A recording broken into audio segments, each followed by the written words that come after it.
Okay, my friends, welcome to another Let's Talk with the Doc. I'm excited to be here this evening, as always, and I want to thank you for joining me on this broadcast as well. And I'm excited to have with me as my guest this evening, Mr. Oniel Francis. And I can't wait to find out what his story is because it is interesting. So we're gonna hear what the story is when I come back. So stay right there, my friends. When we come back, I'm gonna be talking to Mr. Francis to find out what is his real story. So hang in there.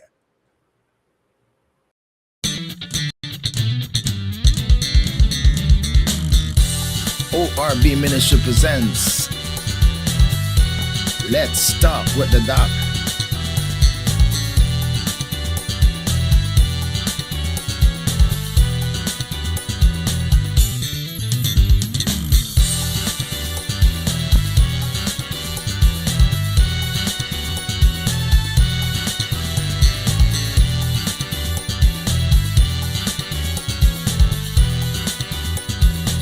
Grace Without Borders podcast.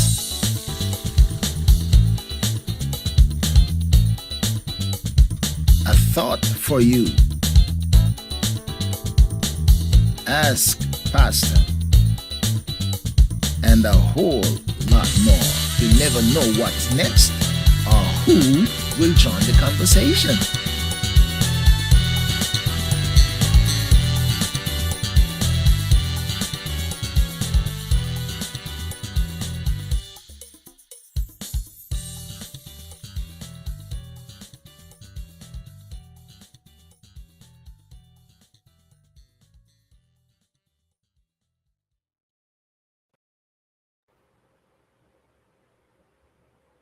All right, my friends, here we are on another Let's Talk with the Doc, and I'm excited to be here as always, as I said. And I have with me this evening Mr. Oniel Francis. And Mr. Francis, welcome to, do I say Mr. Francis, Brother Francis? What Francis? Welcome to Let's Talk with the Doc.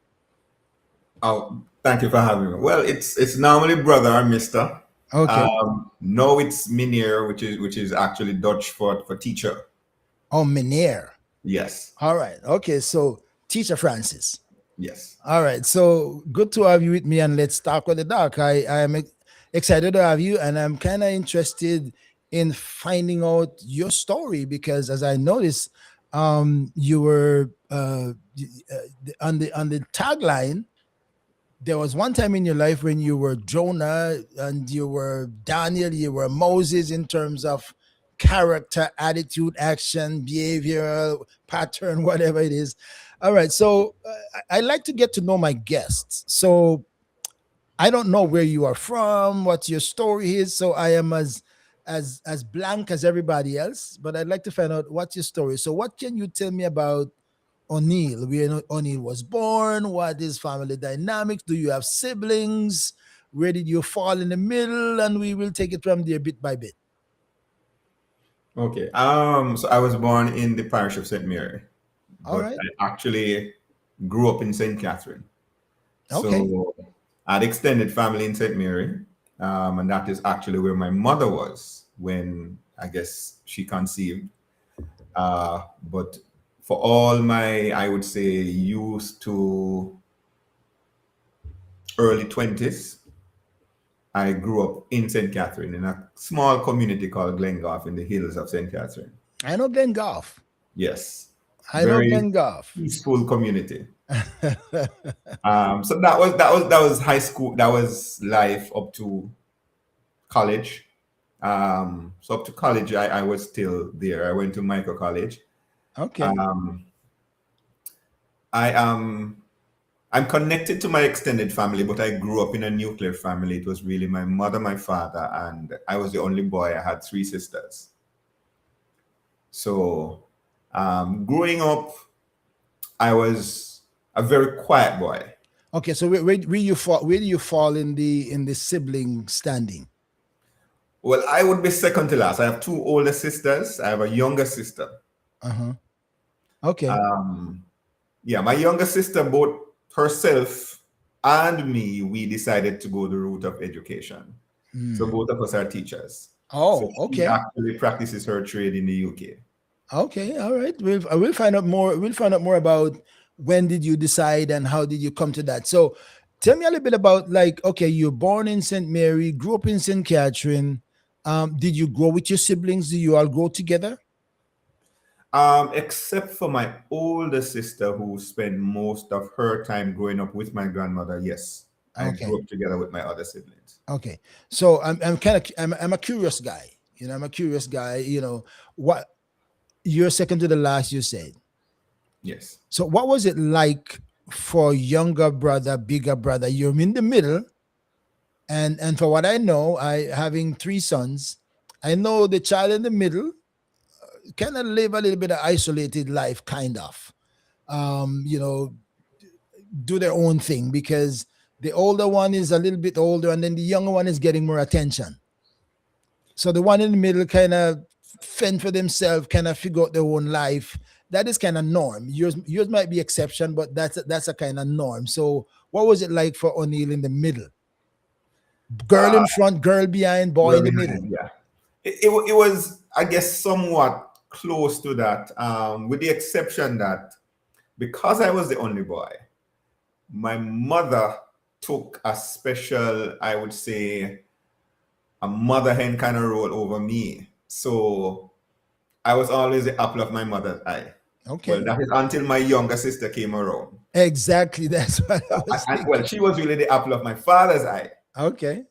But my mother was always someone that was in my corner, no matter what. You know, ever since growing up, even to today, my mother is always in my corner, no matter what. Okay, you know, mothers and mothers are boys' favorite, and boys are mothers' favorite.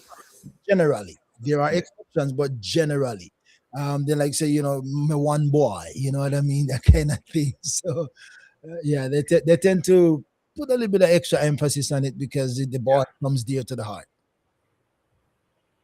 Yes, and to be honest, I would like to think that even throughout high school, I did well, and it was not for me really.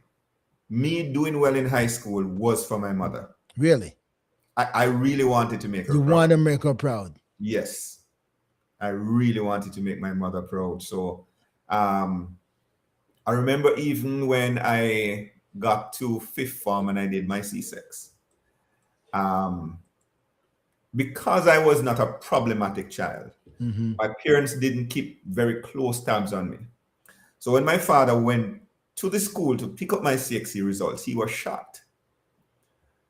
He was saying, yes, you know, So, and so, so, so let's back up a little before we get to CXE because that is kind of advanced. okay. Right? The CXC is kind of advanced, right? All right. Tell me a little bit more about the younger side. Okay, young boy growing up, going to primary. I mean, I don't know if you go basic school, but Yeah, elementary, early. Okay, so you're one of the privileged guys. Can everybody go to basic school? You know, basic not school. everybody go to basic school in the young time. So you're privileged to go to basic school. What was it like for you going to basic school? I remember just, I remember going to basic school with my two cousins because I have two cousins who are about the same age. Hmm. I can remember, I don't remember school exactly, but I can remember walking home from school some evenings.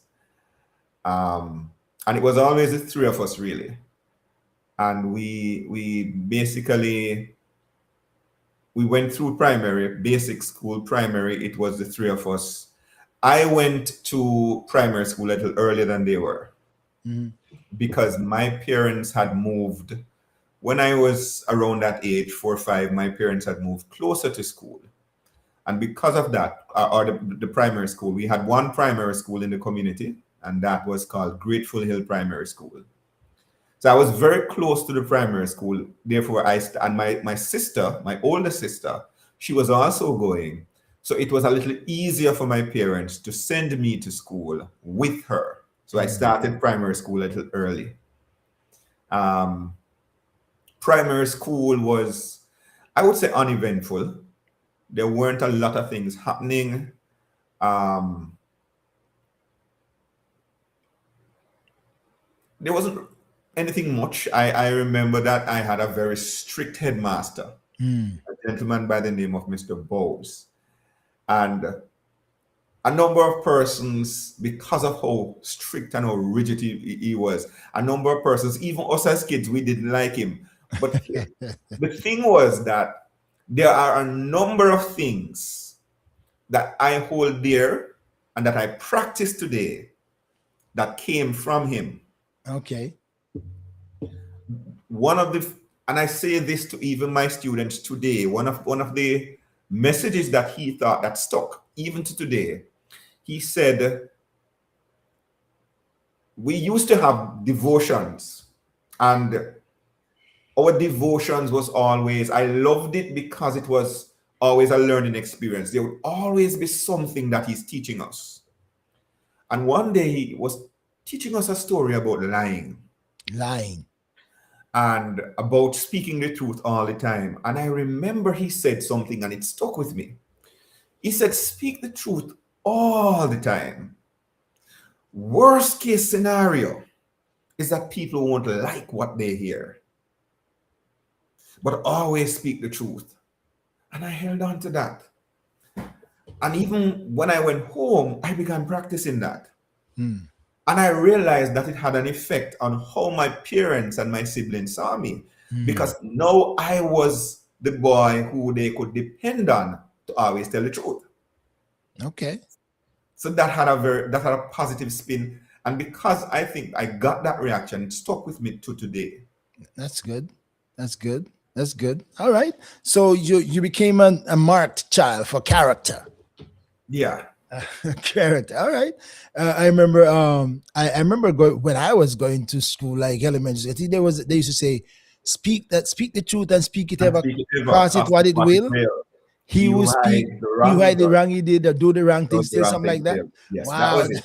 Oh my God. You remember I can't remember even that. That's a long, long time ago. But I still remember that. All right, my friends, I'm talking to Oniel Francis, and I can't wait to hear his story as he grew up to become a young man and trying to resist God. We're gonna get to that point. So hang in there. I'm just probing to see where we started from. All right. So let me welcome my friends who are joining us on internet radio. My friends are joining us on TikTok tonight. So I'm streaming all over the place. So and my regular YouTube and Facebook friends. So we are spreading it around. All right. So give me a little bit of insight. How did your sisters act to use speaking truth and speaking it ever? How did they relate to that? Did they feel like they have to follow that example, or did they feel it was a threat if they didn't speak truth? You're gonna expose them if they didn't. I think after a while, people kind of got used to me. My older sisters, they were a bit of a rebel, but my younger sister was, she was closer to my personality. Even to today, she's closer to my personality. So you had a half of the family, because there were four of us, a half of the family who were the two older ones who were basically doing their own thing. And us younger ones, we were mainly closer to home. We were always closer to our parents. We were not the ones who would stray far from the nest, so to speak. Mhm. So our parents, I guess, after a while, they kind of settled with the idea that this was a dynamic in terms of, how their children were. Children were. How far are you from your older sisters? My oldest sister is 7 years older than me. Um, the my second oldest sister, she's 5 years older than me, and I am 5 years older than my youngest sister. Oh, so you're a really big boy for your younger sister. Yes. Really big brother. Because 5 years back then, it's like a whole lot of years. Oh yes. Yeah, And back in the country those days, you would, as the older brother, you'd be responsible for so many things. I would big pick her time, up big time. from school in the evening. I would go and pick her up. I would, when I brought her home, and around say 6, 7 years old, when she was about that age, I was around 11. And that was when I actually learned to cook. Because when I picked her up from school, we were home alone and we had to eat snacks. And so I would start off first by making banana chips. Oh, I really? would slice the banana, Oh, and you really? fry the banana. And maybe for a few years there was nothing more serious than that. And then because of that, my mother took me into the kitchen. So you're really experimental. Yeah. Wow, banana chips. That's fine. So you weren't afraid of hot oil. I mean, you're a big boy up to No, yeah, then. my Yeah, mother kind of taught me because she yeah. really took me into the kitchen and she didn't because what she said really was instead of looking after a snack and waiting on me to come and cook, if you can help yourself, then it would be great. Right. And so I learned to cook small things that around age 14 I was doing very small meals. And by the time I got to 16 or 15, I was actually cooking for the family. Wow. Well, that's big boy. I can tell everybody that I said it to some people and they didn't understand what that meant. When I was 8 years old, I was able to cook green banana without froth. Cook green, clean green Oh banana. yeah, Yeah, that was an because my accomplishment. because my mother instill industrious character in me. You learn to wash your clothes, learn to iron your clothes, make sure you can cook and clean because you don't want no girl come find them fractal over your head. That was my mother's mentality. Yes, that's how my mother as well. That's my mother as well. All right, all right. So you grew up in that, and you gone to you moved from basic into elementary. I know you said when you get to high school, well, going into not high school, getting out of into the CXE area to go Yeah. to high school, you worked very hard on that because you wanted to make your mother proud. So that was like, I'm gonna do this for my mom. When did O'Neill know what he wanted to become? Oh, Who that who was, is who was your idol, mentor? Some of you want to emulate. that is a very tough question. Okay. Because who I wanted to become apparently didn't match up to who God wanted me to become. Oh, all right, all right. We're And gonna hear about that. yeah, that in and of itself was it's a story that began in high school. Interesting. In high school, in third form, at age of 13, I gave my life to Christ. Okay.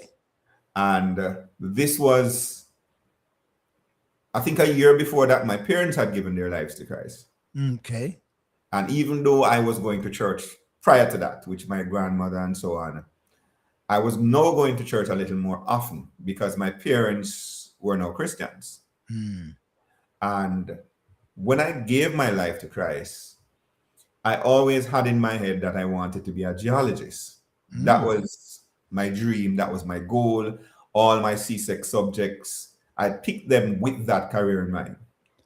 So I'm curious. I'm curious as to what triggered that desire for geology. What triggered that? What fascinates you about that? Fascinated you then? It was based, I think, largely on my love of documentaries and science. Okay. Okay. So I remember there was, I think it was a Friday night when Star Trek Okay. would be on TV. Okay. Now, at that half an hour or so on when Star Trek was on, I was allowed to basically own the TV. Oh But wow. nobody else in the family wanted to watch. They were saying that with all those funny creatures and so on. I was the only person who found that fascinating. So they give you the TV. So I would have the TV. In fact, my well, father well, said, well. Back then, there wasn't a whole other channel, so it's yes, either well, or. if I'm watching that one day, and I was always a TV person. And because my father actually bought a TV to ensure to keep me in the house. So I didn't leave the house because of the television set. Okay. Okay. So I would Okay. I would watch a lot of documentaries. So science just became this thing I was just fascinated with. So my love for geology stemmed from watching those documentaries and seeing, different, and I just fell in love with that aspect of science. Okay. All right. All right. So from an early age, and now you're going to, you stepping up into going for your, what they call it now, your in the pursuit of your sexy 6 years. subjects, but when I was young, they call it, subjects and stuff like that. When I Yes. was, all right. So that was your pursuit to go dig deeper Geology. into that. Yes. All right. And tell me now the impact your mother had on you to the point that you wanted to do this for her. You want to come out doing good just for her. Just, I think I mean, the I'm sure bottom line is going to be for your benefit, but you just want to make her walk the community and feel proud of her I one feel good. boy. In first form of high school, I rem- I went to Oberlin High. Okay. Now, Oberlin had a system that it was a kind of tier system where the classes were spelled out in the name of the school. OBER. So O normally contained the brighter kids. Really? Yes. And B second brightest and so on and so forth. Um, at first form, they would just mix everyone. And then from first form, they would basically give everybody the same material and allowed us to kind of pull ourselves up to show who would get to the highest scores, brighter classes, and so on. So you have to pull yourself away Pull from yourself the up. group. Pull yourself Okay. up. Okay. I entered Oberlin in R, so it's OBER. So basically, fourth from the top. And I remember that they would have two report periods. And that first report period, my cousin was lucky enough that he got to Oberlin in O. So he was placed in O initially. Wow. But everybody, we were basically being taught the same content. Okay. And I remember that very first report card meeting when all your parents, everybody came in. There were 34, I think, students in my class, and I was 23rd. My cousin, I believe, was second in his class. Wow. I don't remember what my other cousin got because all of us got to high school at the same time. We're coming from primary school over to high school, same high school. And I remember when my mother got my report, I remember the look on her face. And even though she was happy for my cousins, I could see that I had somehow broken her heart. Oh. What kind of, I guess, maybe made everything kind of accumulate was I saw what my mother did. My mother, in primary school, my mother worked at the Kingston Public Hospital. She worked in the linen room department.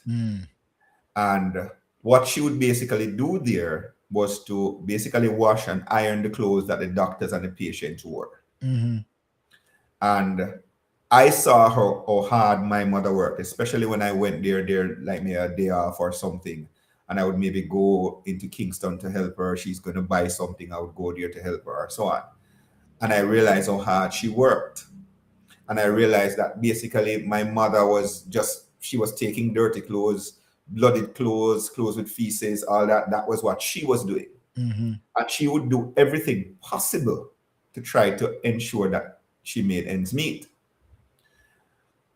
It sometimes got so bad that I had one of those saving pants. It was one of those metal ones. Right. And my mother would borrow money from me to get to work. Oh. And that day, when she collected that report and I saw the look on her face, I said to myself, I will never, ever allow my mother to feel this way again. So did you feel in looking back in retrospect then, did you feel like you could have done better? Do you feel like there was some negligence on your part, not working hard enough, or did you feel like you give it your best and it wasn't good enough? No, I know for sure I wasn't doing. You didn't give it your best shot. I just played the entire term. Okay, all I right. was just playing. Okay, all right. Because you have two report card periods in first form, and I came 23rd. That was the Christmas term, at the end of the Christmas. And by the end of the year, I was fourth, same class, fourth, moved up one place. And Mhm. then second, first. I never ever, I kept getting better and better. So I knew that I had what it took to do well. So you just double down and make a, I just and just decided to change the work. whole thing. Yes. Wow. Now I'm curious about the next report. The next report, I was fourth, When your same mama class. saw, when your mother saw the next report, how did she react to Oh, no. The interesting thing about my mother is that even I know she was proud, but she didn't show it. that? My mother said to me, "Oh, you did a little better, but you can Hmm. come first." Okay, okay, all right, all right, Yes. And okay. then I came second the next, by second form, I came second. And she was like, still can come first. Wow. So I kept on working. So she really believed in her boy. Yeah. Wow. Okay. So when you finally get to the point where she knew you could have been, what was her reaction to that now? To be honest, with regards to because I finally came first in third form. And at that time, that was when she finally told me, okay, yes, but no, you're heading on to fourth form. Because yes, I've achieved the first, but that's not the aim. So I had to keep pushing. So she's tough mama. She's tough mama with love. Tough mama with love. I get it. I And get it. I, my mother, I'm not sure. She says things and it resonates. For example, I remember my behavior changed when my mother said to me, I was about maybe 10 years old. And she said to me, "You're a big boy now. You don't need to give trouble because I don't want to beat you." And automatically that made me think, okay, I don't want to get beaten either. So I just started to behave. All right. All right. So you so what I'm getting out of this conversation, even in the early days, that you have been a well thinking person. You think, you think and act on it, because just okay, I can do better, I'm gonna have to do better. I'm not gonna break my mother's heart again. I'm not gonna be this negligent child who didn't step up to the plate and do what I know I can do. Now I'm not gonna do anything to make my mother beat me either. So that is kind of mature thinking, processing things and say, okay, I'm gonna be the adult in the room, I'm gonna be the grown up. So that is kind of really good thinking. All right. So I'm seeing that as okay, this is a rational thinking person from young days. I think because I was the only boy, I had a lot of time to think. I had a lot of time by myself. Yeah.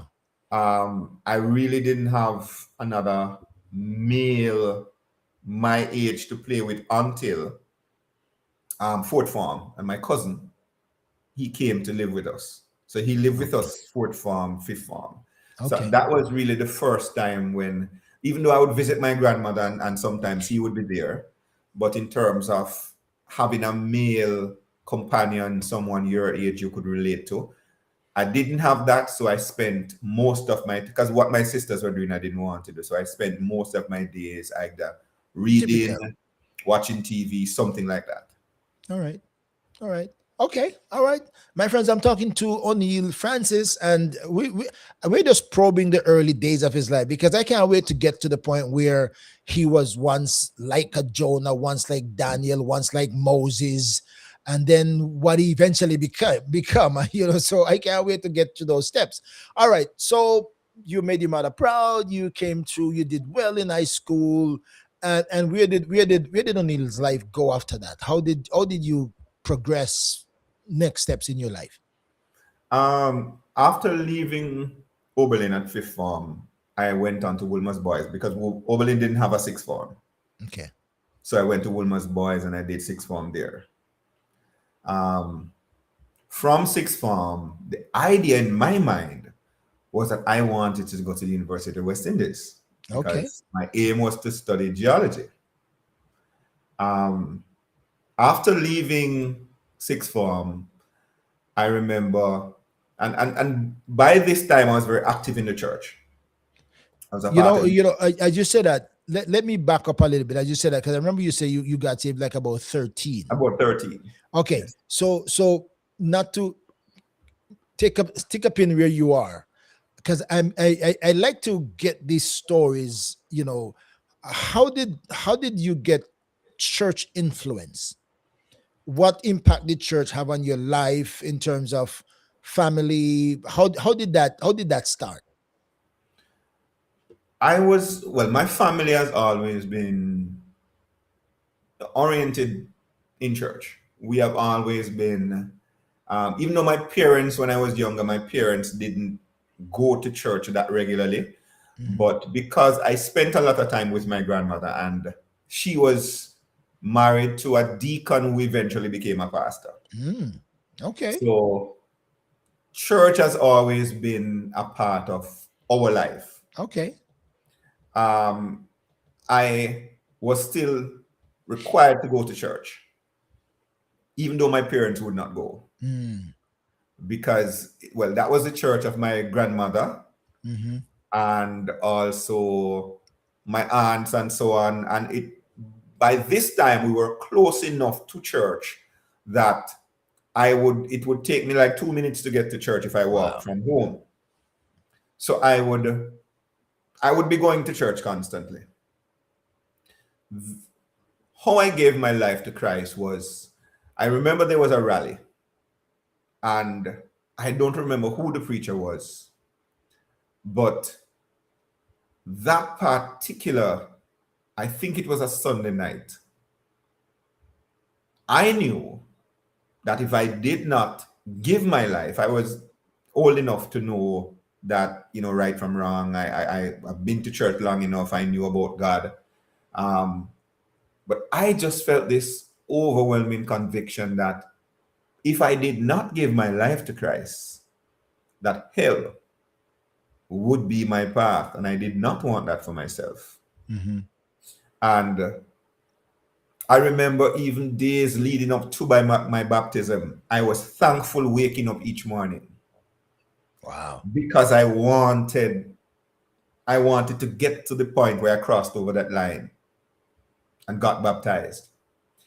Church, I would say, had a huge impact on who I was because I wasn't because I didn't have male influences much around me in terms of I didn't speak much. So when I actually started to speak was when I went to church and I got involved in youth ministries. Mm. Okay. And from youth ministries, I was placed in the public relations department. And I looked forward to doing public relations every Sunday because we did it different. Because my church by this time, by say age 14, 15, my church was maybe split down the middle in terms of older to young people, and all the young people were about my age. So it was just a joy to go to church and fellowship, and if people were around your age, and you got a chance to be recognized, you got a chance to be placed in things where it forced you to come out of that shell. It forced you to learn how to speak. It forced you to learn how to, participate in Christian debates. My church was a Church of God of Prophecy, which was, you would describe it as a Holy Ghost filled church. Okay. So just FYI, I'm a Church of God of Prophecy bishop. Oh, I didn't know that. Okay, I just retired last year after 46 years of ministry. So Okay. I'm a Church of God of Prophecy guy. So we got some things in common. It's a good Come on. idea. Some things in common. Okay. But So I grew up in Glen Church of God of Prophecy. oh, okay, Yes. okay. I have gone up to Glen Gulf Church of God of Prophecy once in long time in my life. So, so that's way, way, way. Possibly I was there. I was possibly. I don't know. I don't know if you were even born yet because that was like Oh, okay, like okay. like 40 odd years ago. You know, that maybe Oh, 40 something years ago. yeah, So I'm 40 that's something, so I okay. wouldn't be Yeah, in yeah. church You at may be that baby running around in time. Yeah, up in. I wouldn't be in church at that All time. right. Okay. All right. So this is interesting. My friends, I'm talking to Oniel Francis, and those are my friends on TikTok and Pray and Praise Radio, jhay.com. Welcome to the conversation. Let's Talk with the Doc is streaming on these platforms tonight, which is not the norm, but I am happy to spread a little bit around, a little bit around. All right. So, okay, so Christian, it's interesting that a guy who never talked much, joined the public relations because life, life completely turned around. Yes. Christianity kind of revolutionized the life and make a difference. The insight or the perspective changed. All right, so now you're in the public relations, you're doing things different, you're getting involved in your youth ministry church, and your life is moving forward. Now, what's your next step? Um, in church, I, I was very close to my pastor, Hmm. and I think because I was close to my pastor, uh, I developed my spiritual life. My spiritual life improved, I would say, at a very fast rate. Mm-hmm. Um, I remember around somewhere around college. Before I went to well, before I got there, I was encouraged to enter ministry. Mm. Okay. This was a terrifying thought. Okay. So your pastor, you had a good relationship with your pastor. He saw something in you, Yeah. and Well, actually, it was a she. I'm not sure if was a you know she. Angela She. Ward. Okay. Okay. Okay. My Yes. bad. My bad. So she encouraged me to go into ministry, but for me that was terrifying. Okay. Um, I loved the idea of working with people. I loved the idea of encouraging. I did Bible studies. I did not mind doing those things in the church, but to the point where, because she would say to me,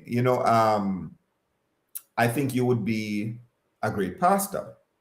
That for me was terrifying. Okay. So she wanted to breed you in the terms and Yeah. shape you into it. Okay. So my curiosity is, why was it so terrifying to you? What was your observation? Or what did you know of the responsibility, accountability? What terrified you? It was not so much being accountable to the people, but more being accountable to God. And Mm. for me, I have seen instances of pastors failing. Okay. And, the Bible tells us, woe be unto, pastors that lead my sheep astray. For me, the idea of having the responsibility over that many people and my actions potentially leading them to heaven, to hell, I didn't want that response. That was So a burden I found frightening. so O'Neill never fully trusted himself. Never, never. Okay, okay, okay. All right, I see why. All right. So how did you handle that after your pastor said, I think you have potential? I didn't say no because I had such a great degree of respect for my pastor. I wouldn't dare to say no to her, Okay, but I was okay, scared. okay. Um, but I guess that would take me to after high school, after sixth form, still in church. I was involved in youth ministry. I was involved in men's ministry. While at sixth form, at the end of sixth form, the idea was, let me jump to university. Mm-hmm. And this was the period of my life when I had, I would say, my first real encounter with God. Even at that stage, even though, yes, I was working in the church, my first real encounter happened outside of the church. Okay. I'd finished sixth form, I was awaiting my results, and now it was time to go to the university and make my application. You had to, at that time, there were no online applications. You had to go fill up your form, drop it off Right. manually. And my cousin was working at the university in the admissions department. Mm. When I went there, because at this time, I had constantly stated, God, if this is not what you want for me, then show me a sign. Don't let it happen. So Now, you on reckon that, you're developing a Gideon attitude here right now? yes, on that particular day, before I went to up to UA, my prayer was, God, if this is not what you want for me, don't let me get through today. Okay. I'd forget. Honestly, I forgot about that prayer. Went up to UA, and when I saw my cousin, the prayer clicked back. And I'm like, okay, this is what God wants because my cousin's here. So I know I'm going to get through. Uh-oh. So I didn't even rush to get in the line. I was one of the last persons because I was sure. Everybody got somebody somewhere, Yeah. right? So when I went up, fill up my form, everything went up. Um, she took it and she gave it to, I think, a supervisor, something like that. And then I was there waiting a bit, and then she brought back the form to me. And she said, Oniel, you filled the form out wrong. Uh-oh. She said, so no, I said to her, okay, can I have another one? Because at the time you had to pay for your form, but I had enough money to pay for another form. So she said to me, you can come back and do it tomorrow because my supervisor is saying they're not taking anybody else for the day. Because I had deliberately waited until last. Oh. So I could no longer do Oh. another form. I had to come back the next day. Oh. I'm like, okay, no problem. You know, this was my dream. This is what I wanted to do. A little delay in my mind, no problem. I know because cousins here, I still feel the guarantee is Still gonna feel. happen, sir.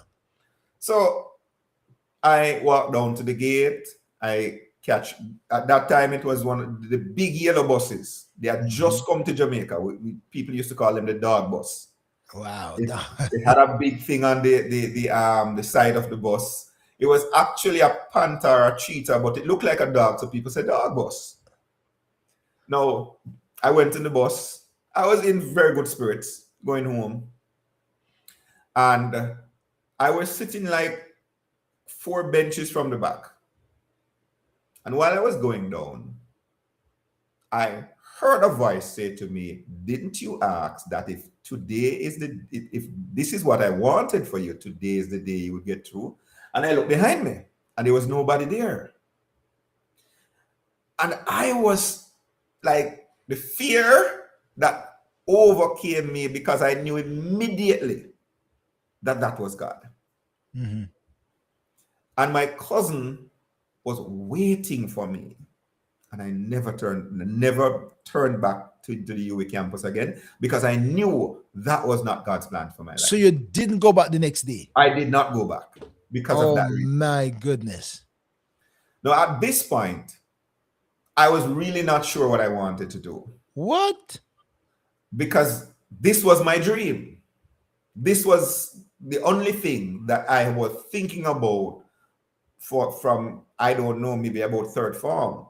This was the only thing. And so I had my subjects. So I was able to get a job as a pre-trained teacher at the same primary school that I went to. Wow. So I was saving my money, and I was just bouncing ideas, through my head. I thought about UTech. I thought there were a number of things going through my mind. And I went to convention that year.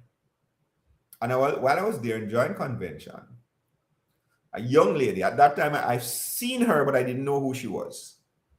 She came up to me that day in convention. And she said to me, God wants you to go to Michael. Hmm. And he says, when you go there, you will be the Pope. Uh-oh. Now, two things rang out for me from that statement. I didn't answer her, I didn't say anything. But in my mind, two things stood out. The first one was at the time, the Pope was being touted as the Antichrist. So for Yeah. somebody to call you the Pope, that was never a title you wanted to be attached to your name. So that was reason Okay. number one. I was like, Okay. All right. Reason number two, remember I said I was working as a pre-trained teacher at the time. Uh-huh. These children were giving me hell.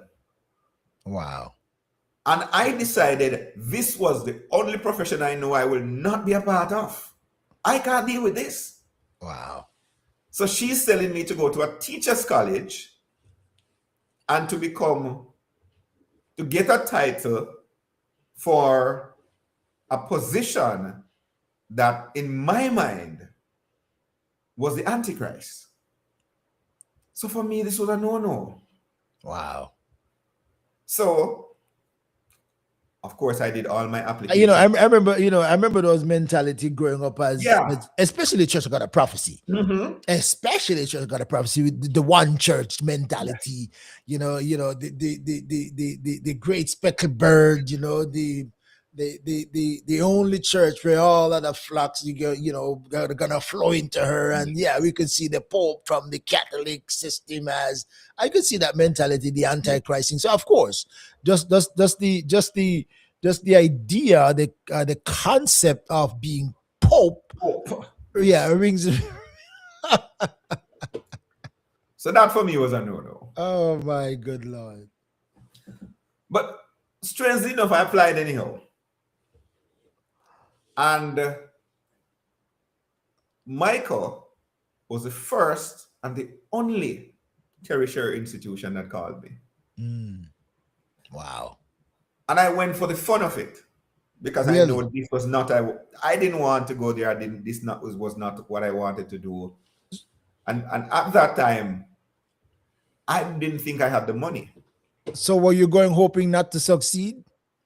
But I didn't have the money. Okay. So I just went. All right. All right. And I know my parents didn't have the money either. Okay. But you see, God had a plan. Now, strangely enough, I didn't have the money. But this was this was 1999, this was a year when the government of Jamaica had done a salary negotiation with teachers. Mm. And there was a retroactive salary that was due to teachers. Mm. Excuse And me. that retroactive salary was enough to pay my school fee for Michael, for boarding, for everything for the entire year. What? It was enough also that I could go to downtown and do a little shopping because Michael, you had to wear formal, Uniform. Mm-hmm. Yeah. semi-formal wear. The men had Right. to dress in ties and shirts Yeah. Yeah. and so on. So I went downtown and I went shopping. Wow. And So I so said how long a retroactive pay was that? How many years was that?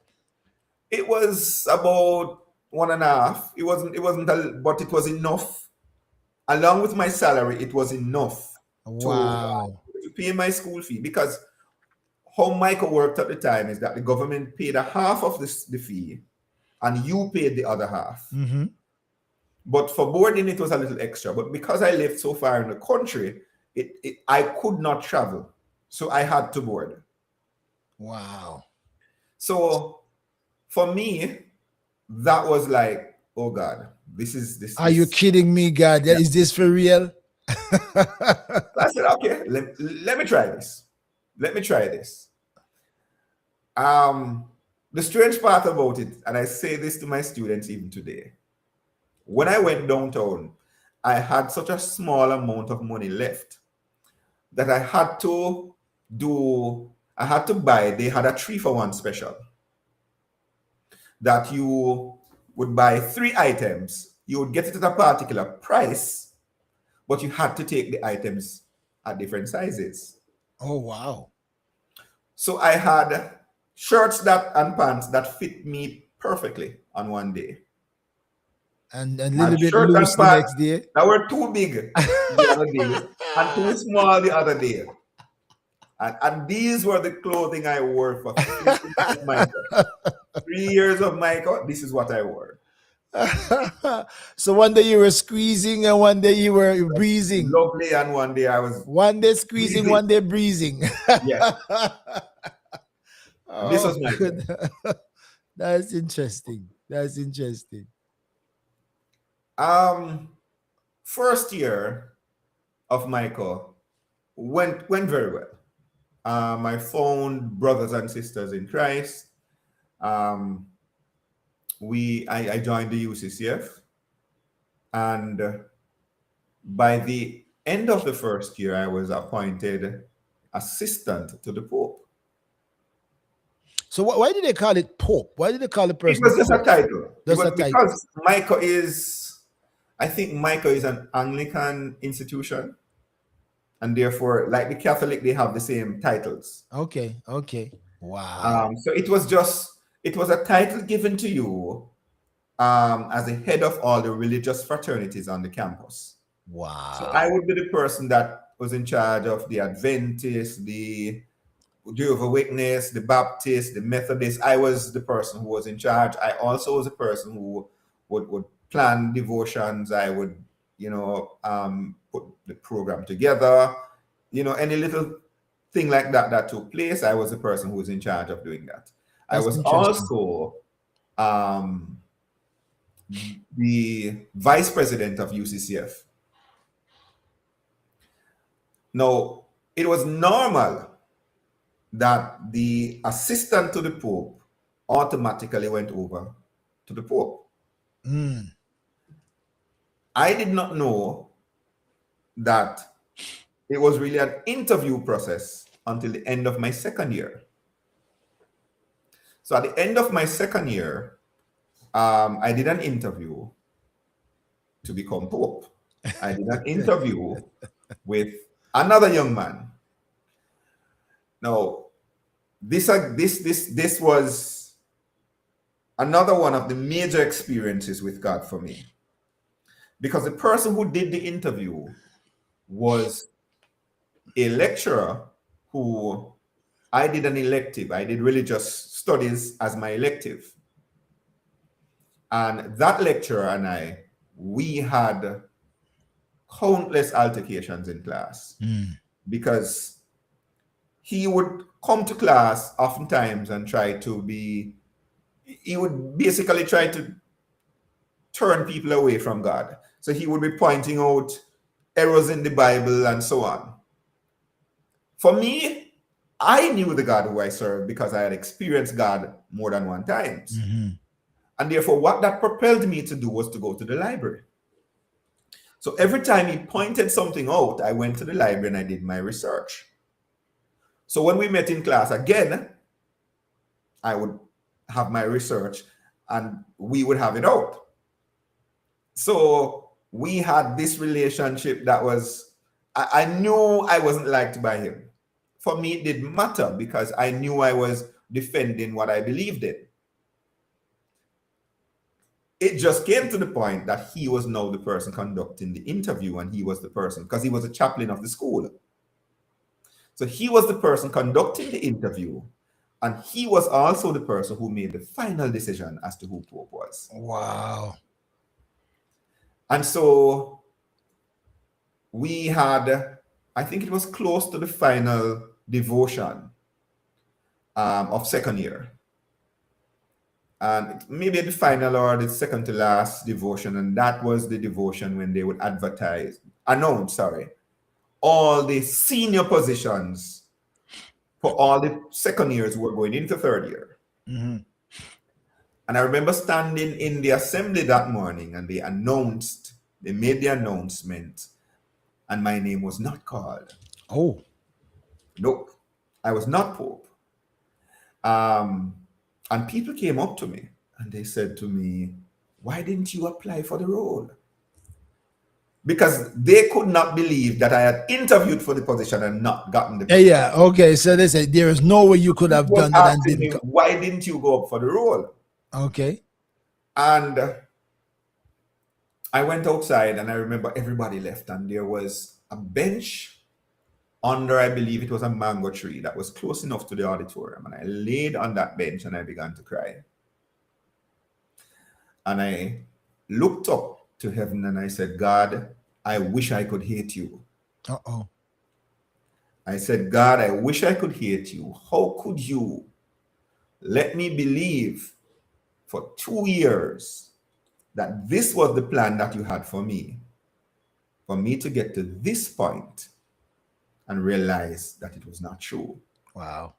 And at that point, I felt as if I was just going, I guess, through the motions. I felt because my purpose was I didn't want to really become a teacher. Mm-hmm. It was for me the belief that this was what God wanted. And I was working with God's plan. Hmm. And so I think 2 or so days passed because I studied mathematics and social studies at Michael. So I was doing a mathematics exam. I remember that much. And the young man who was chosen for the role, I saw him at the door. And he was beckoning to me to come. Now, this was the last person I wanted to see, much less talk to. I didn't want to see him. So I put my head down in my paper and I pretended as, I had a lot to do. And even when I finished the paper, I pretended to be writing just to see him because I wanted him to leave. And as soon as I scanned the area and I didn't see him, I went and I gave my paper up. And when I stepped outside, he was there. Ah. And he said to me, Spread your bed in hell, behold is there. yeah, he said to me, I have something I need to say to you, but you need to follow me to the vice principal's office. Wow. So I said, okay.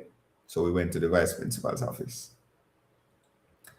And when we went there, the vice principal, she said to us, why are you here? And I said, Miss, I don't know.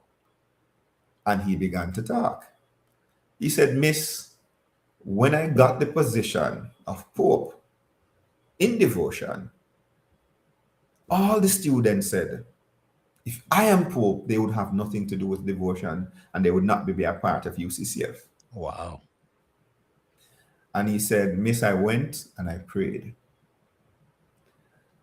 And that evening when I was in my room, I know I was not sleeping.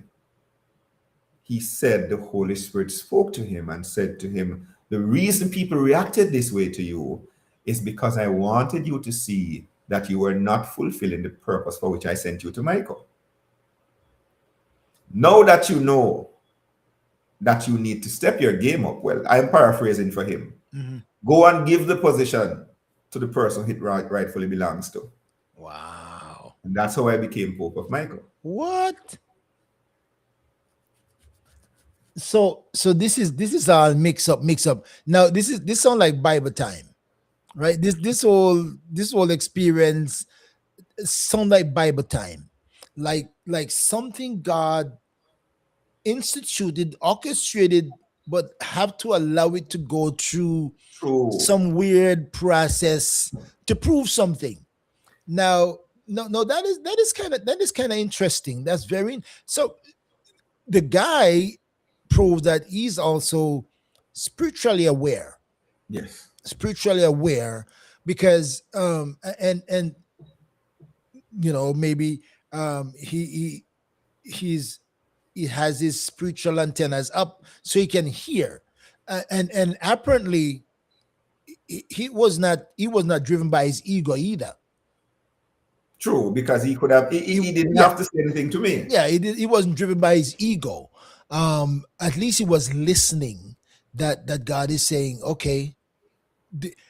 And interesting, because all of the other students said, we're shocked that you didn't get this. How did that happen? And they're saying, and as a result of, because they thought you would have been, Yes. their I thought so resistance too. To be their honest, I resist thought so too. yeah, their resistance was against this guy. And so clearly that he realized it doesn't even make sense to hold on to this because I wouldn't even have anybody doing it with me. And then beyond that, the Lord is speaking to him, said, here is the reason why. And said, it comes back to you. Now, I'm curious about the guy who overlooked, or the person who overlooked you and gave it to him because of some relational thing or some grudge or some defiance approach. How did that person react? So maybe give us the Well, next steps. yeah, I didn't know. I don't know anything about how he reacted. I honestly, I didn't have class with him again. We didn't really interact. We didn't speak. So I honestly don't know anything about what he did or said or whatever after that. Wow. Wow. Did you see him still? Yeah, he was on campus. He was a cap. He was the campus's chaplain. And you and him don't have a relation, no communication. No, not regards to Wow. that. Not regards to anything like that. So you just go about do your Pope thing and I he just just go I just about did doing my his thing. thing. He did his thing. Oh my goodness. Wow. Wow. All right. So now what was Oniel's conclusion now? Did you say, God, you got a sense of humor? No, Or well, did you have to put me all of this? Did you have to make it go all this way? What's the motive behind that, God? for me, it grounded my faith in Christ. Um, and I think God allowed that to happen because He knew that there would be periods in my life where I would need an experience like that to look back and to hold on to. Wow. Wow. Wow. So that feel like, that felt in retrospect that God was giving you a stabilizer on your feet to say, okay, Something like you see how I work this out. So I'm so that is like a Gideon kind of experience. I'm taking away all the doubts out of your mind. I'm affirming and confirming in your mind that this is exactly what I wanted, even though sometimes you thought it slip out of your hand, it's never gonna that. happen. But here we go around circles and come right back to where I wanted. That's And interesting. that helped in terms of the fear and the doubts I had before. That experience, along with other experiences that I had on that campus, because there were other encounters on that campus. But everything that I experienced at Michael helped me when I went back to my local church. Mm-hmm. So when I went back to my local church, I actually started to go to 41 Olaba, where they had, I think it was on Saturdays, we had seminary or something to that effect. So I Okay. actually started classes. I was now at the point where I was accepting that, this is something that, God may want me to do. So I started classes maybe about a year or two after I came back from Michael. And that was going okay. So you come up from Michael now. What were your pursuit? You're going the pursuit of ministry? Are you taking what your pastor told you she saw in you, or were you still aspiring for something else? Or did you just say, God, it's up to you? Well, it was no more so, God, it's up to you. Okay.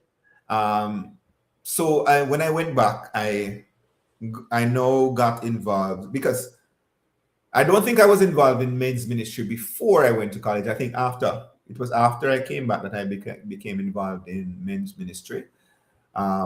Because I was now going to seminary, I was appointed as a lay minister. Mm-hmm. I would know, I think somewhere around that period, I did my first sermon. Things were looking up spiritually, but the devil was doing other things. Okay. Which he always do. That's his Yeah. assignment. So in my personal life, that was where the devil decided, listen, this is where I'm going to work on. This is where I'm going to get you. Wow. Because while going to Michael, there was a young lady also from prophecy, but from another prophecy, who I think at that time I was not necessarily in love with this young lady, but I was in love with the way she loved God. When you read about the virtuous woman, Mm-hmm. she fitted that the characteristics, and in my head, this is the person I would want for my wife. Mm. She seemed to have seen the same thing in me, and therefore we decided, okay, we're going to court. We didn't really talk much, to be honest, because she wasn't very far from me. I was. We didn't have telephones like that back then in the country Of either. course not. But at the time, she was going to UTech Okay. while I was going to Michael. We were both involved in UCCF. And during UCCF events were the times when we really got a chance to interact. And funny enough, we didn't really talk about anything you would say boyfriend, girlfriend kind of thing. We'd really just be talking about God. I mean, Church of God of Prophecy, young Yeah. people, back then, it's all Holy Ghost Yeah. sanctification, right? Seeing meeting Jesus, be ready when he Be come. ready, yes. Now, there was this particular, I don't remember when exactly it was, but this particular day, I was praying. And I wasn't sure whether or not this is the Holy Spirit. But I felt this urge to say to her, this is not God's plan. Now, for me, I was afraid to say that to her because she was one of those delicate kind of young ladies. Mm-hmm. Fragile. Yeah. But for some reason, I felt the urge. So I went to UTech the day and we met, and we, were there. We're sitting on, it was when UTech had just made Sculpture Park. And we were sitting in, I think, one of the benches way down on Sculpture Park, and, we're across from the table. And I said to her, there's something I need to say to you. And then she said to me, there's something I need to say to you as well. So I didn't want to talk. So I said, okay, ladies first. And the same thing that I was about to say to her, she said to me. And I was like, God. So these little experiences got me to be grounded, like I was now saying, because this was still at college. So when I left Michael, when I came back home, I was like, God, whatever. Because I now realized that I could fully trust God, that He would do what is best for me. That's amazing. That is amazing. That is absolutely amazing.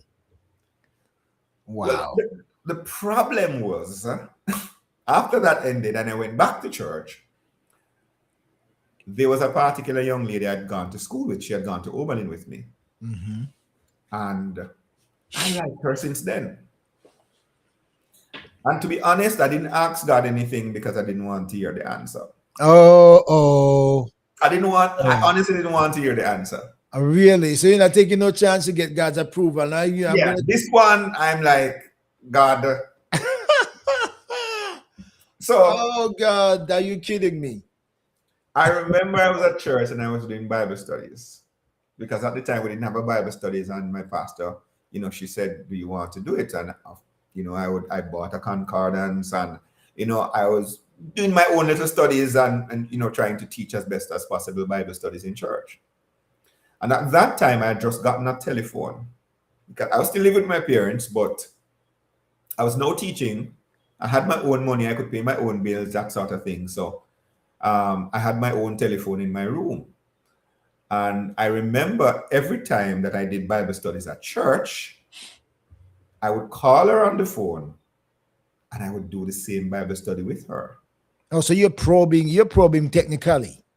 The idea was, to be honest with you, the idea was that there would be the whole principle of being unequally yoked was something that was the church was a little firm on. And therefore I thought, listen, if you want this young lady, you have to get her saved. Uh-oh. So my so she wasn't saved. No, she wasn't saved. So I Okay. would do Bible study with the aim of trying to get her saved. Oh Lord of mercy. Okay, But okay. my intention wasn't to get her saved. My intention really was that this is the young lady I thought, would make a nice wife. So I did Bible study selfishly for that reason. Wow. So your motive was completely Yeah, my wrong. motive was wrong. Wow. But she eventually got saved. Okay. And there were a number of red flags, but I didn't want to see them. Mm-mm. I didn't want to see them. And I think things went on for we were courting for about 2.5, 3 years. Really? Yes. Um, In the church, you got a prophecy. we were studying, and I would help her to Okay. study. Wow. Um, and I can firmly say that I was a gentleman. All right. And my pastor knew me well enough, and she knew, and we were at the time one of the couples in the church that people would look at and say, that's how Christians should court. And that made me feel good as well. But I still was doing it for the wrong reason. Mm-hmm. Mm-hmm. It came to a point where we decided to build a house together because Oh, now we really? were close to getting married. So we had sat down, we had planned everything out. I saw the red flags, I ignored them. Oh my We were building a goodness. house together. Wow. And an incident happened, and the incident, she was absolutely rude to my mother. Oh man. Now, you remember the relationship I have with my mother. No, Mm-hmm. I didn't hide anything from her, so she also knew the relationship. Um, I don't want to get into exactly what happened, Yeah, that's fine. but she was unremorseful. Wow. And all those red flags that I saw came rushing home. And I Wow. realized I had blundered. Wow. Wow. Now, as I said, this was the tool that the devil used to pluck me away from the relationship that I had developed with Christ. Wow. Because when that happened, the church I grew up in, at this point, I was in church for maybe 13 years. And the church I grew up with, there's this idea that as the man, you're automatically to be blamed. You should just forgive and forget and move on and so on and so forth. But what had happened was something that I knew that if I continued, that I would never forgive her, and it would not be fair to her nor to me. It would be difficult for me to forgive her Wow. because of the relationship I had with my mom. And so when the church found out that, because they had now looked at this relationship as, this nice, perfect example of Mm-hmm. what Mm-hmm. relationship should be in the church. And when the church found out, I was given all the blame. Mm. And that experience, it hurt me so badly that I left the church and I went to Oh. live in Kingston. Oh. I didn't necessarily, well, let me put it this way. I didn't fully leave the church, but I left the church. And at this point, I was so hurt that I decided I did not want anybody else to court. I was not going to put myself through that again. And so anybody that I met after that, would be not about courting. It wouldn't be about anything to do with God. For that period, I guess I just blotted out everything. I knew what I was planning to do was wrong, but I still decided I'm done. I am not going to put myself through that again. Wow. So my mother though didn't know that, because I knew that if my mother knew that this was my thinking, that she would maybe break down because I had that relationship with her. Wow. And that was also one of the reasons why I left the community and went to Kingston. Um, I would say thankfully enough that God loved me enough to still decide to be watching out for me. And I was on that pathway for about 2 years. And what changed was I met the woman that would become my wife. And how I met her at a job. I was working at the school is no longer in existence. It's a school called IAE, Institute of Academic Excellence. I was head of mathematics there, and she worked in the accounts department. Now, she, strangely enough, and this is how sometimes God works. I saw her every day, and even though I was not in the church so much, there were still things about the church that had imprinted on my personality that I don't think I could not change it. It was just not a part of me. So she would come to work in some short skirts, mini skirts, and so on. And I'm like, nope. So I looked, but I didn't give the second look because Wow. I'm saying no. The first time I really got an opportunity to speak to her, we went to a staff trip. And after speaking, I realized that she was once a Christian. She was actually a backslider from the Church of God of Prophecy. Wow, what a struggle. So everything came around full circle. What a struggle. And at this point, even with all that, I was still, in my mind, I was still not seeing her as a wife. She was now someone, yes, I would speak to and approach because she was not who I initially thought she was. But I still wasn't thinking wife. And I still had my agenda at the back of my head. Mm-hmm. Until God intervened again. Wow. God intervened again. And I found myself to a point where, because what I was doing, I was using this persona of me being a Christian young man and so on and so forth. But that was not my intention, to try to get close to her. But by me doing that, it actually ministered to her. And she decided to give her life to Christ. Okay. And she decided, listen, if you want to be a part of my life, you also have to walk this path with me. And even when she said that, I was still in the back of my mind, still not fully committed to walk that path with her. I still had ulterior motives. So by this time, you had a broken relationship with the Lord. With Christ, yes, I did. And at that time, I cut ties with a lot of persons. People from Michael, from college, from UCCF, people I knew, people who had certain expectations. I felt ashamed.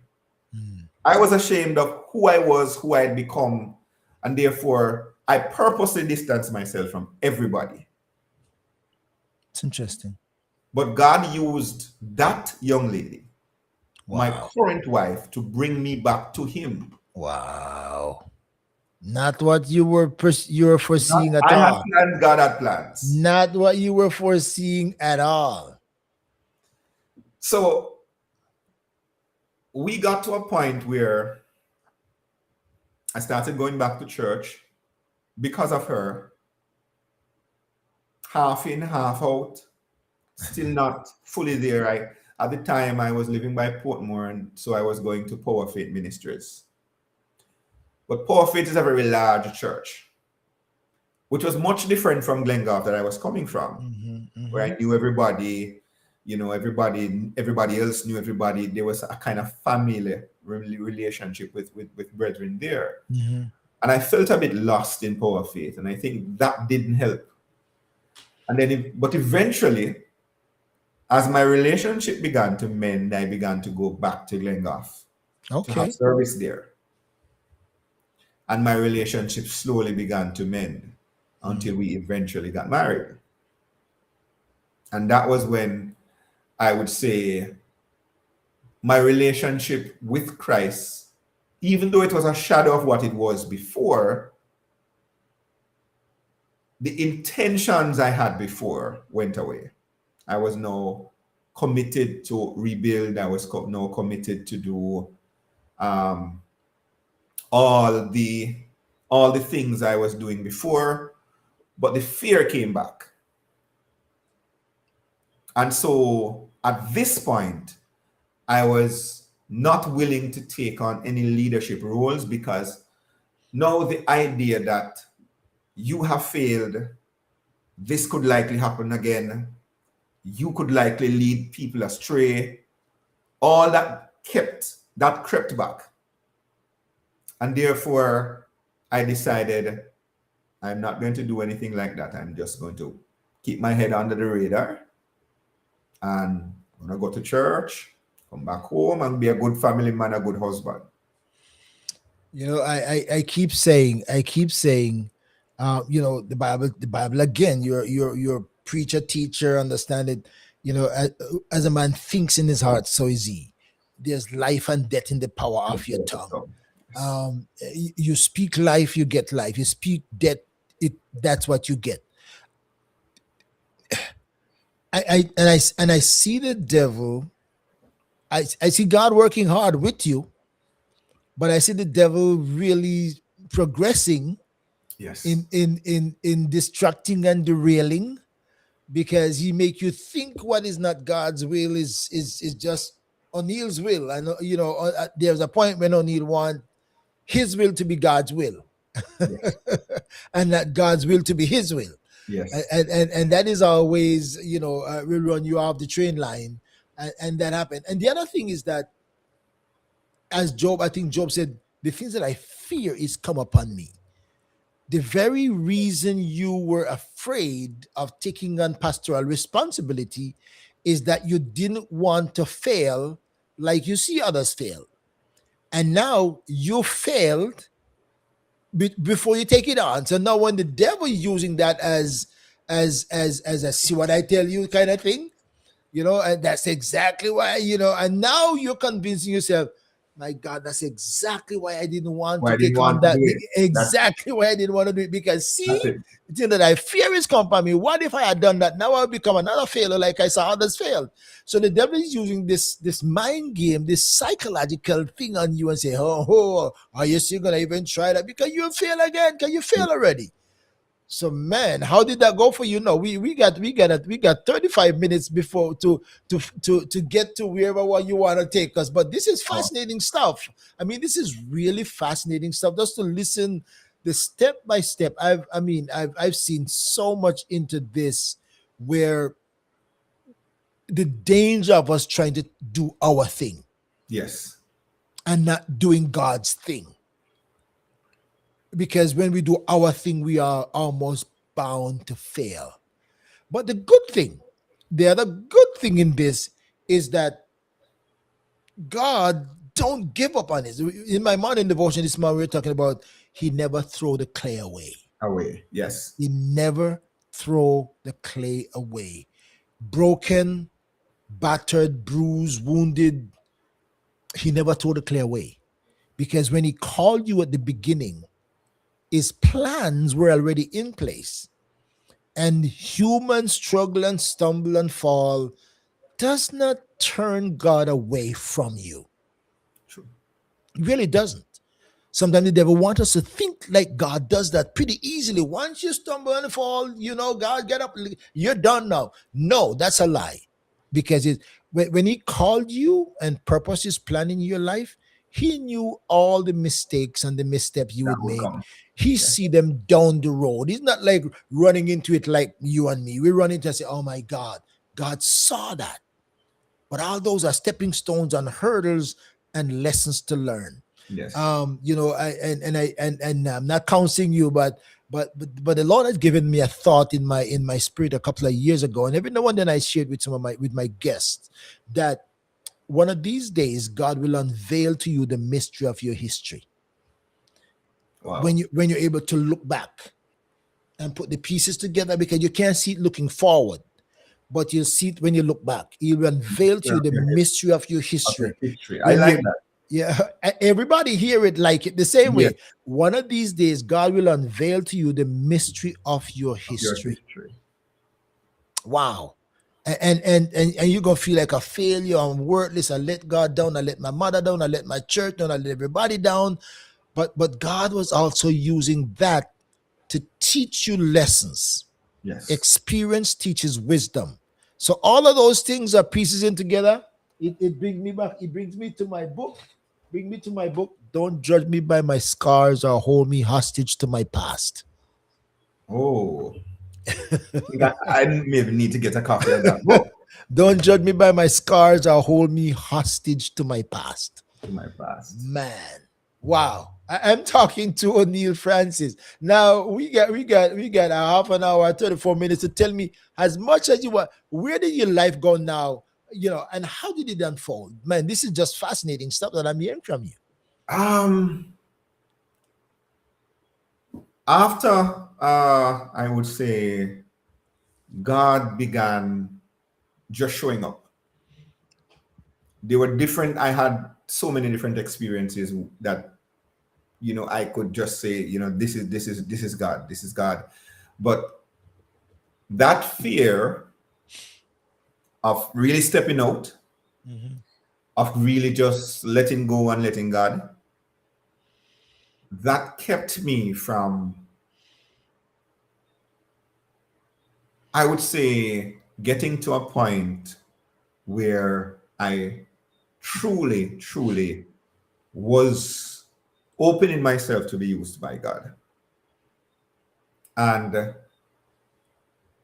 I think in that period, there were a number of hardships, a number of struggles.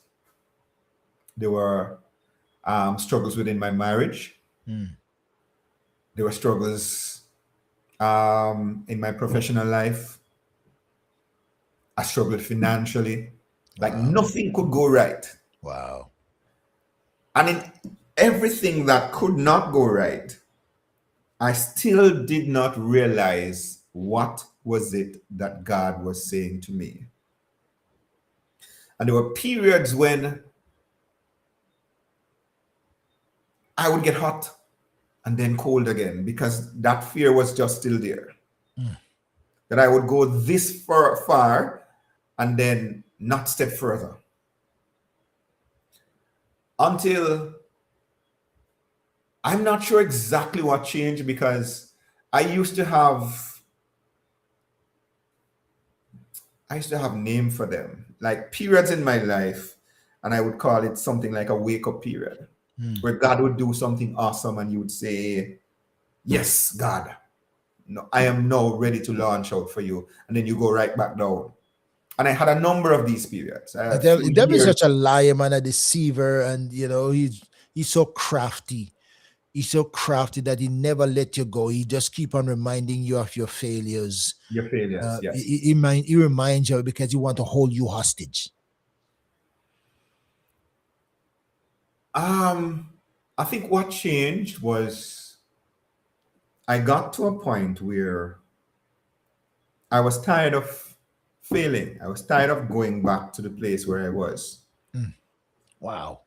And I began to ask myself, you know, where are you going?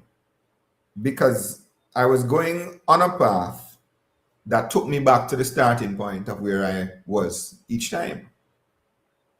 And then slowly I began to trust God. And things began to happen. My marriage began, like everything started to be fixed at the same time. My marriage, I got to the point in my marriage where I was almost divorced. When Wow. my marriage began to heal, my finances began to recover, my professional life, I I would go to a class and an idea in terms of how to bring this lesson forward would just to the point where I had students, I had it because I'm currently not in Jamaica. And when I left Jamaica, people were still calling. When are you having your next session? I would teach every year. I would have a set of girls from Wolmer's Girls School that I would have classes with them. Um, I taught online. I did. I would. Things were just happening, and my students were successful. Um, I was at Campion for a few years. I taught there. I had excellent passes. I did additional mathematics at Campion. I went on to Hillel Academy. And then from Hillel, I left and came to the Netherlands. But for each of those journeys, I knew that that was God, that He was simply moving you from place to place, strength Wow. to strength.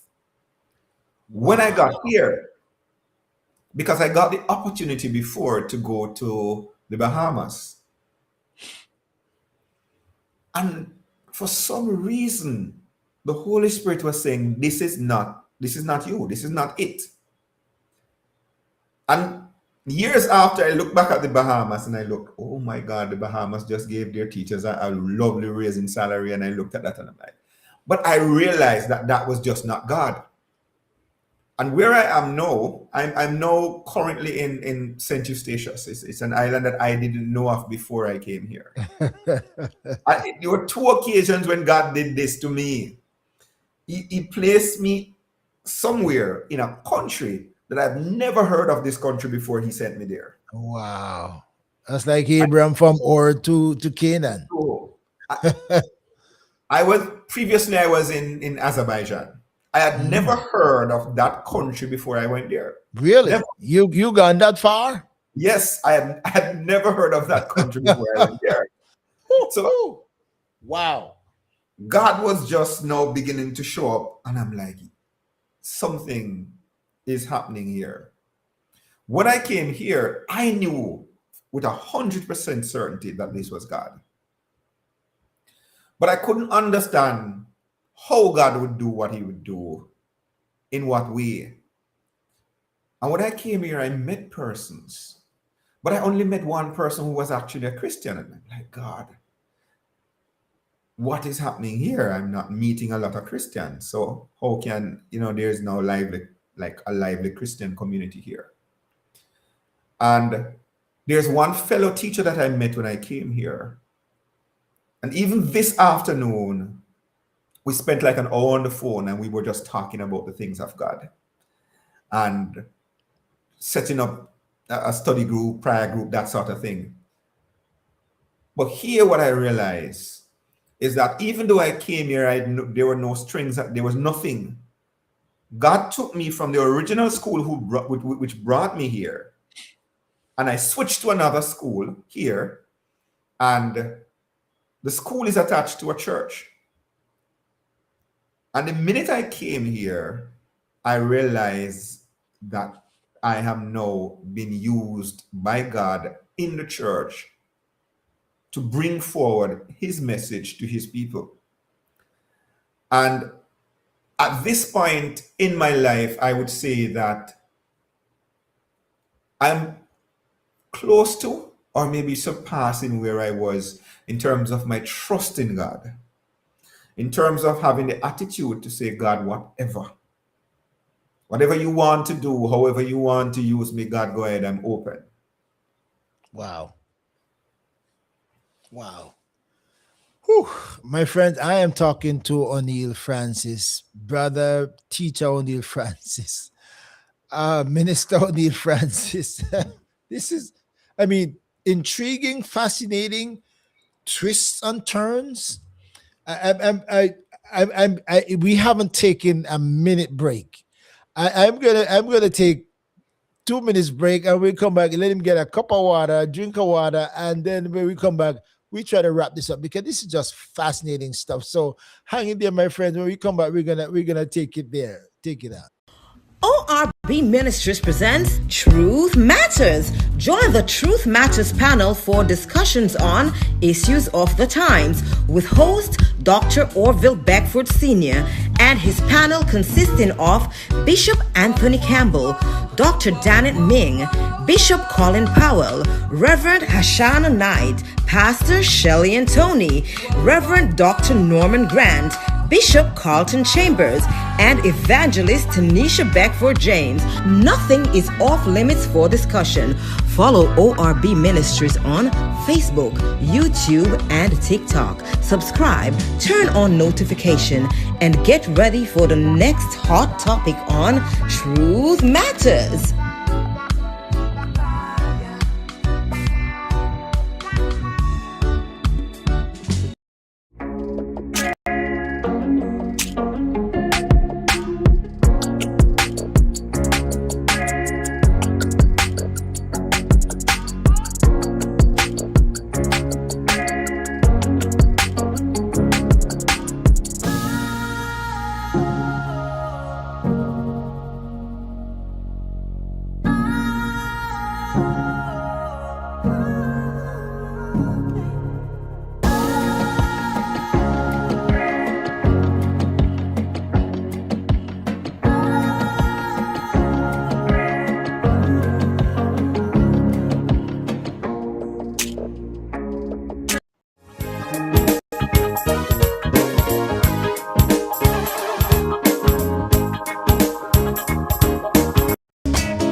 Every Wednesday, 8 p.m., join ORB Ministries on Let's Talk with the Doc, live on Facebook, YouTube, and Twitter. There is a story, something to encourage and inspire you. You may even have a life-changing experience. You never know what's next or who will join the conversation. Stay connected. Subscribe to ORB Ministries YouTube channel. Follow on Facebook, Instagram, and Twitter.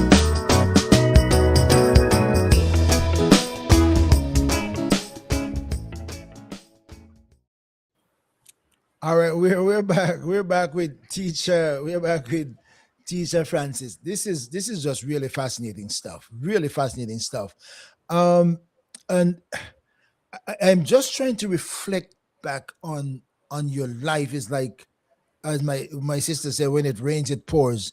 It's like the darkest part of the night is just before day dawn. So I'm imagining that with everything apparently crumbling, like everything you touch it fail, and now after a while, like everything you touch now turn gold. So Yes. when you sit back, or you sat back then, and reflect on your own struggles, ups and downs, fears and failures, and now to see even your marriage almost fall apart, and now to see everything coming into place. How did you digest that? What was your reaction? Say, okay, everything is getting good. Is it like what everything was going bad, and then all of a sudden everything's getting good? How did you deal with that? What did you say to God? What did you say to O'Neill? With everything that changed, I knew why. Okay. And I didn't, because I knew what God wanted of me.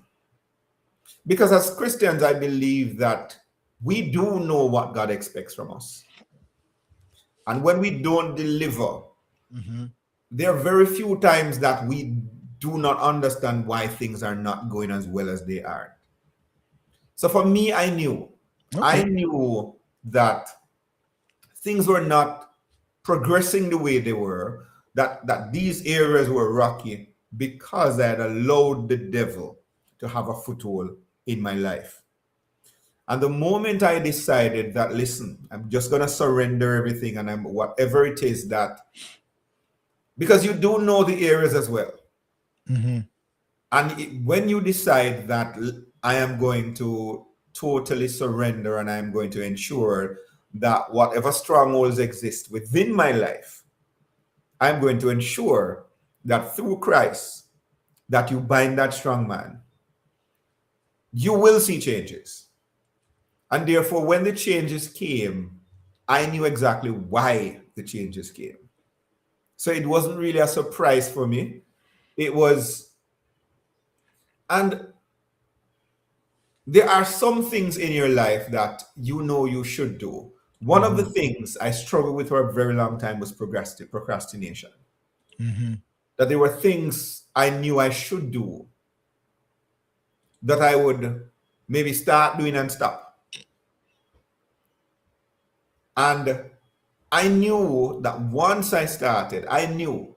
So when you pray, you're like, God, I know this is what I needed to fix. So once you got to the point where you're like, enough is enough, Mm-hmm.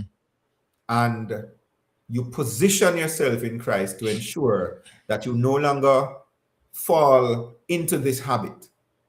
Your prayer life is where it ought to be. You fast, you pray, you begin to read the word. You do see changes. And I know it doesn't necessarily happen the same way for everyone, Mm-hmm. but I believe as Christians that even when we think we're saying, God, I don't know what else to do, and I think we do know. If you're a Christian who you're reading the word and you have a relationship with Christ, you will know. Mm-hmm. You may not know every single thing, but you know where to start. There are areas of your life that you can identify as areas that need to be fixed, and therefore you know where to start. Do you forgive yourself, or you still struggle with your own conscious failures? Because when I say conscious failure, I mean, like, I know what I did wrong. I know what I shouldn't have done, and the consequence is because I didn't do what I should have done, or done what I shouldn't have done. How do you feel? Do you feel like, do you forgive yourself, or you blame yourself for the ups and downs of the experiences? No, no. Okay. I don't have, and it's not something that I'm saying, I should have and I could have, and it's my fault and so on. I think in the middle of my struggles, I had that kind of thought process. Every time things would get better and then they get worse, I would have that kind of thought process. But now I understand that even though it may not have been God's divine will for me to have struggled and to be feeling this much, but I took away something from each one of those stages. Mm-hmm. I realized, because it builds me, because now to move from point A to point B, I now understand the reason why it was not being, my actions were not sustainable. I understood what I needed to do more. So, for example, my prayer life was not as strong as it should have been. Mm-hmm. I now understand that that was a primary reason that gave the devil access. So now I know with 100% certainty that this is an area of my life I have to keep at it. I have to keep being strong. I have to be fervent in prayer. I have to ensure that I fast. I have to ensure that I feed up on the word. So for me, it is not so much that I blame or regret. I use those as stepping stones and I look forward. Honestly, no, I'm awaiting to see, God, what will you do next? That is kind of like my mindset. No, God, what's coming next? Wow. Wow, my friends, I'm talking to Oniel Francis, and if you've been here with us, you hear the story and the journey and the ups and down. Do And I know hindsight is 2020, and if I would have, would have, should have, could have.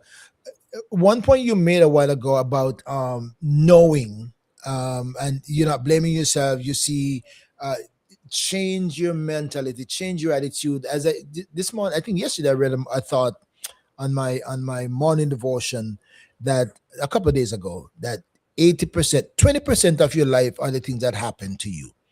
80% is your reaction to that. So you have so much control over your own life that you can, that the things that derail us and cause us to struggle, if we had a different approach to a number of things, our lives would be different. But it's only when we look back sometimes we can say, man, I could Hindsight have. is always 2020. Hindsight is always 2020, and what I could have, should have do is always, if I had known, is always too late, never come on time, right? So it's always late. But man, fascinating story, fascinating journey. So where are you now, and where you go from here? Um, to be honest, the second question I can't answer. That's up to God. Okay. Presently, I am on St. Eustatius. It's a part of one of the, well, it's called one of the best islands. It's Bonaire, St. Eustatius, and Saba. They are the Netherlands Antilles. So I currently work for the Dutch government. Okay. It's a small island, very peaceful island. It reminds me of the country, in the hills of St. Catherine where I grew up. So I feel right at home. The only drawback is that my wife and my son are currently not here with me, because my son, he attends Jamaica College. He's in high school. Hmm. And because of that, I did not want to uproot him from his education and bring him here. And Jamaica College does offer him a little bit more in terms of activities, opportunities, that sort of thing. And I really didn't want to shortchange him because of that.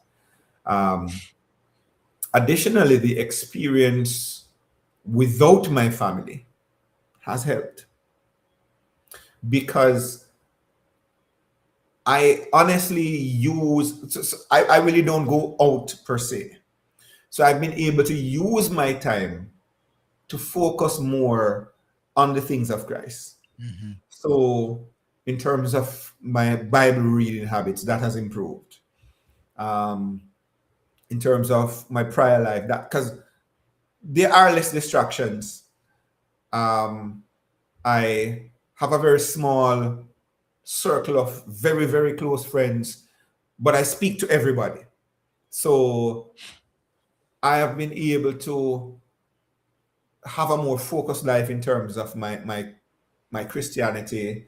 And I think that is also something that was deliberate by God. Honestly, I did not know how I would manage being away from my wife, being away from my family.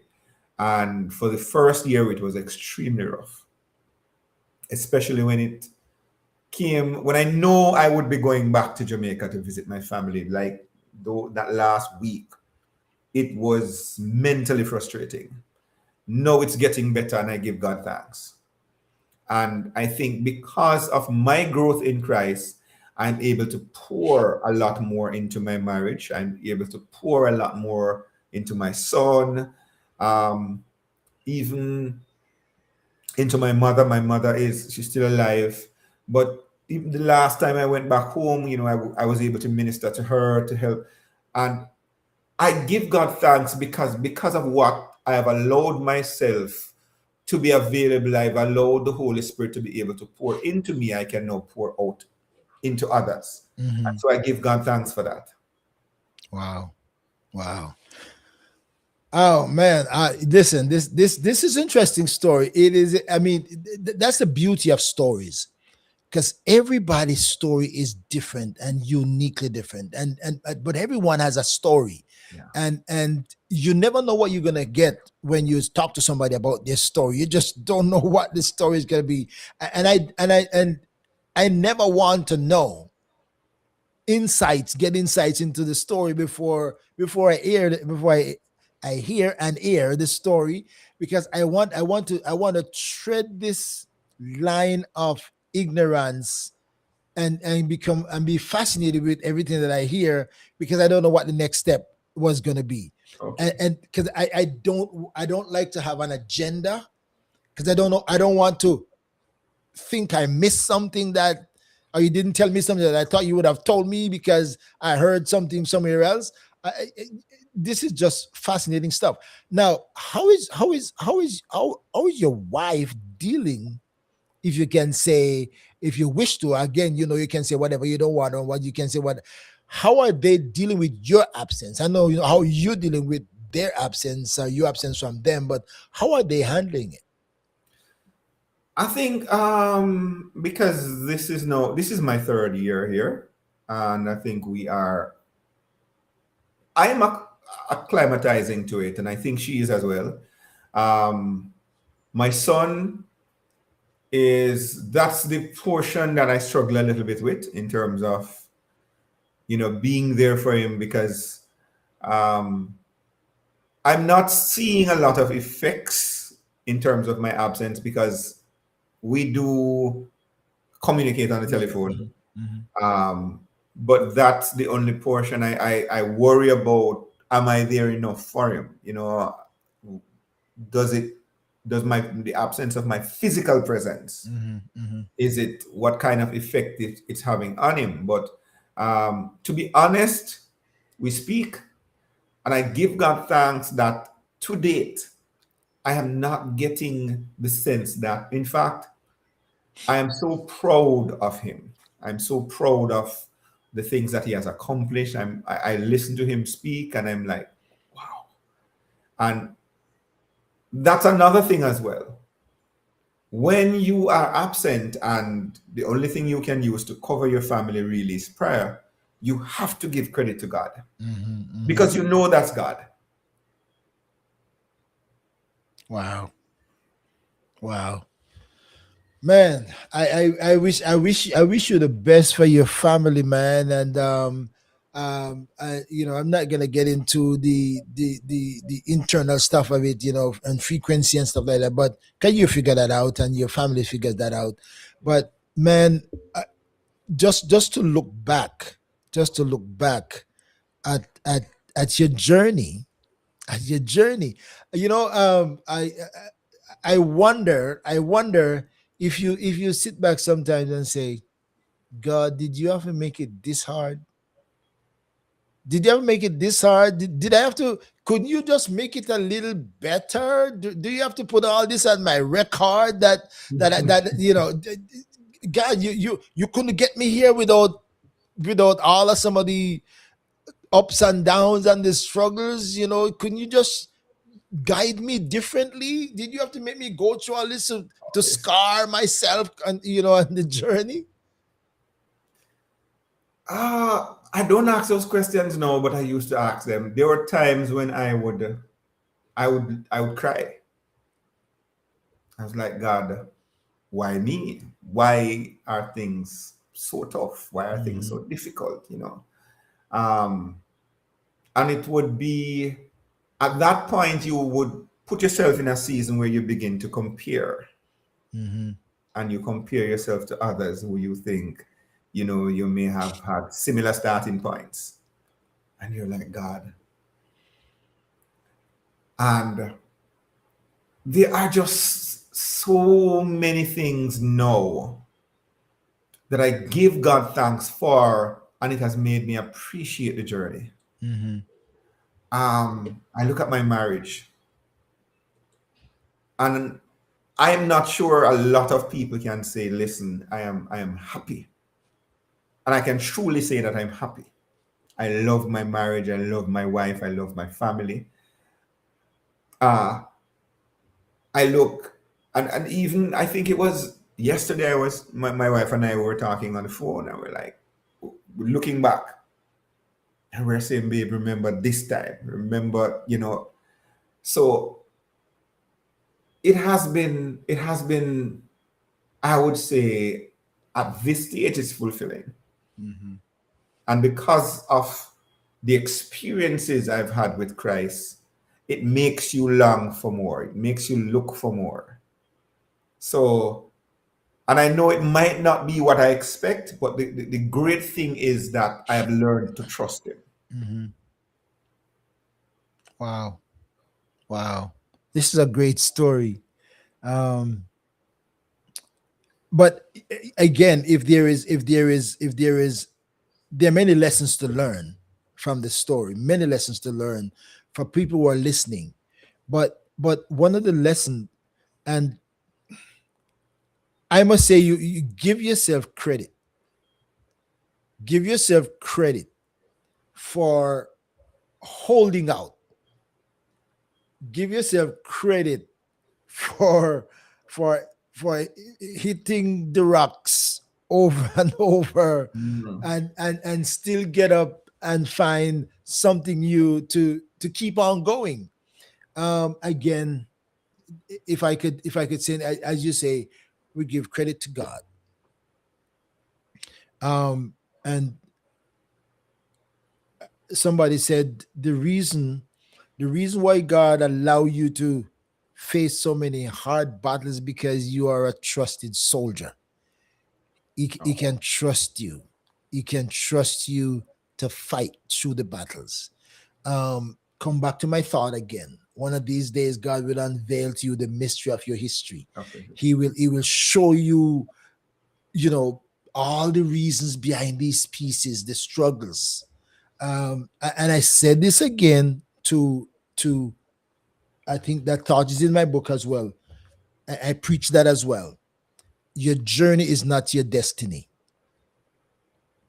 but you can't get to your destiny without your journey.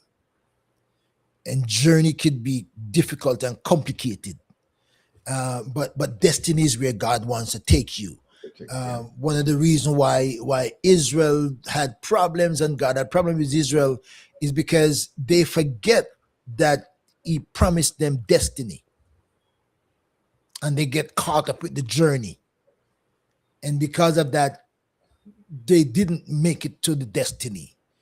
I mean, those who left Egypt didn't make it to the promised land, except Caleb and Joshua. All those who made it, those were born on the way, around Sinai Mountain. Those are the young ones who made it to the promised land. So our journey could be really difficult and complicated, but destiny is important. Another thought that I share frequently: there's a reason why your windshield is maybe 100 times or more bigger than your rear view mirror. Mm. Yes. Right?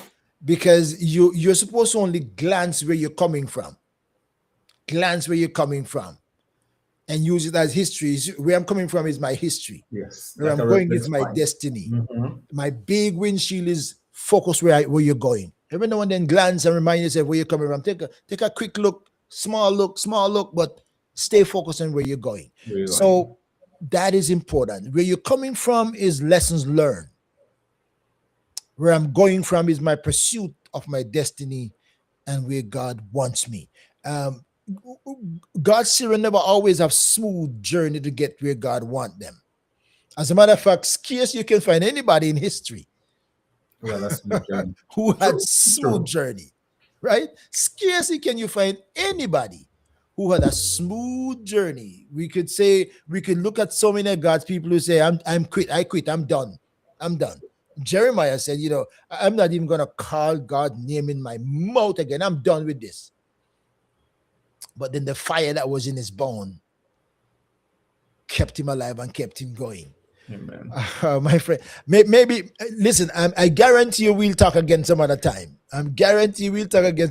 My friends, I've been talking to you. We're gonna go off like how we came out. But my friends, I thank you for joining me on this broadcast. Thank my friends who are on radio. Thanks my TikTok friends. Thanks my YouTube and Facebook friends for joining me on this conversation with Minister Teacher Oniel Francis. And maybe when you feel the time comes, you can say, I want to talk to you again. The door is open. We can have part two of this conversation, because I'm sure there's some things that we haven't talked about yet that time wouldn't allow us tonight to do it. But I look forward to having another conversation with you again. My friends, thank you for joining me on this broadcast. I look forward to seeing you again next week on another Let's Talk with the Doc. And if anybody on TikTok you don't know, join me on Morning Devotion tomorrow morning, live on TikTok, a Ministry of Hope and Healing, where we're going to do it all over again. My friend, thank you for joining me. I will see you. Stay there, Oniel. Make sure follow, subscribe, and stay connected, because you never know what's next or who will join the conversation. I'll see you again, my friends. Well, thank you for checking in on ORB Ministries. I trust that you will share with your friends, subscribe, hit the bell for notification, and stay tuned, because you never know what's next or who will join the conversation.